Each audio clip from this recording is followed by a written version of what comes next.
Hello, Minecrafters. Today here I have a simple retrieval system that integrates with your chest storage in your base. So this could be a chest where you're already sorting items on a long line, and this is tileable. And so what happens is this will then retrieve a set amount of items from that storage automatically. So let's go ahead and test this. So there is steak in here, and I'm going to retrieve some of that. I don't want, stacks and stacks of steak, so there's an option to set an amount that you want to retrieve. So the cart goes off. It's collecting the steak as we speak, and then it comes back out. And so we've got 15 here, and the reason we have 15 is because I've designated 15 as the par in this hopper timer down here. And so even though there's loads and loads of steak, it only receives 15. Now, one other feature is I have an access control here. And so while the hopper is resetting, this will turn off and allow the cart to wait till it's reset, and then it can go in. Otherwise, you won't get the right amount. So let's go ahead and take that out, and we'll go ahead and test this. And so first, we'll get our 15 steaks, and then I'm going to send the cart back much too soon so we can see what happens. Okay, so right now the timer is resetting, and as soon as it's ready, then the cart will go in, grab its 15 steaks, and be on its way. So we'll have a total of 30. And there we go. Alright, so this is pretty easy to build, and like I said, it is completely tileable for 2Y, but that's the same distance you'll need to put your track lines anyway. And there's only one little thing you'll have to do to integrate this into your sorted storage system.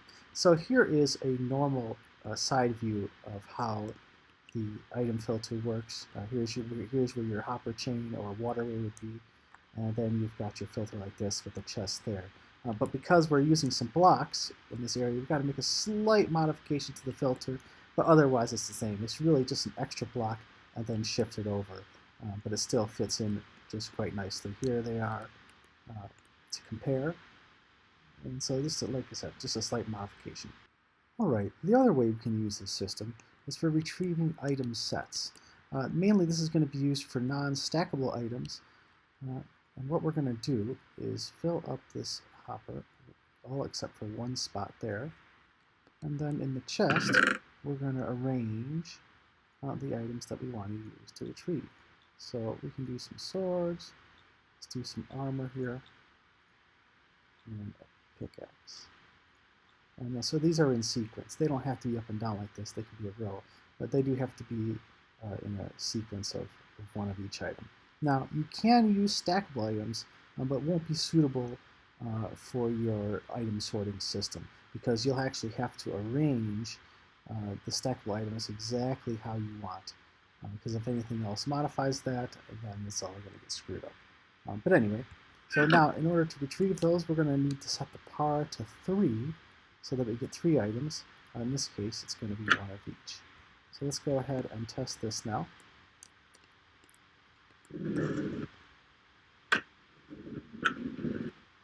Alright, and we got 1 of each item. So let's go ahead and send it again. We can make sure that it's keeping in sync.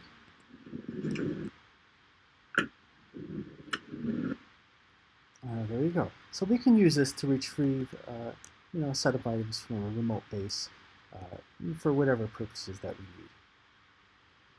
Alright, we'll do a quick tutorial now. So this is your chest from your base. What we're going to do is we're going to go down one over one like that. And this is a temporary block. We're just going to direct a hopper into that. We're also going to need a trapdoor facing down like that. So now we'll come down 2 blocks, and we can delete those, and this is going to be 5. 2, 3, 4, 5, and then we'll go up over like that, and we'll do the same on that side, up and over. Now we're also going to need a detector rail, 2 powered rails, detector rail, and 2 powered rails. And we'll go ahead and do that so that it angles up. We'll go ahead and delete it, and then put a block there to stop the cart. Now we're going to need 1 block on this side right here as well. And now underneath the detector rail, 2 hoppers facing into each other, like that. and we're also going to need a torch on top of this hopper here. Now we're going to do two comparators coming out of either side like that. Do a block and then up and over one. Do a block and again we'll go up and over one like that. These are both going to get a bit of redstone dust and a redstone torch. Just like that. And now for this hopper, we'll do a comparator going into a repeater, another block, and another redstone torch. Now for the last hopper, we're going to go 3 blocks out from it. Like that. We'll do 2 dust and a torch coming down to power the trapdoor. Alright, now we're going to designate how many items we want the power to be. So let's say 6. Alright, so put 6 items there. We need items to actually retrieve out of the system, so this is going to be our wool there. And now we'll go ahead and test it. The cart.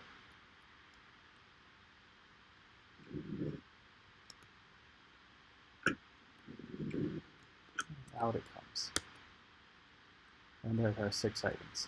Okay, one thing about this access control here is you want your carts to be coming at a nice, fairly good pace. Because if this is depowered, you actually want the cart to stop on the angle.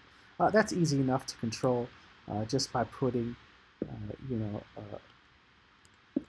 some power track beforehand over here, not connected to it, and then you put a regular rail there. But if your carts are going to be slow and you know they're going to be slow, you don't actually need this. You can just replace this with a regular rail, just like that. Again, it just depends on the speeds of the carts in your system. Other than that, it should be pretty consistent. Alright, thanks for watching. And be sure to like and subscribe. And I'll show more of this continuing series on rail networks and automated systems.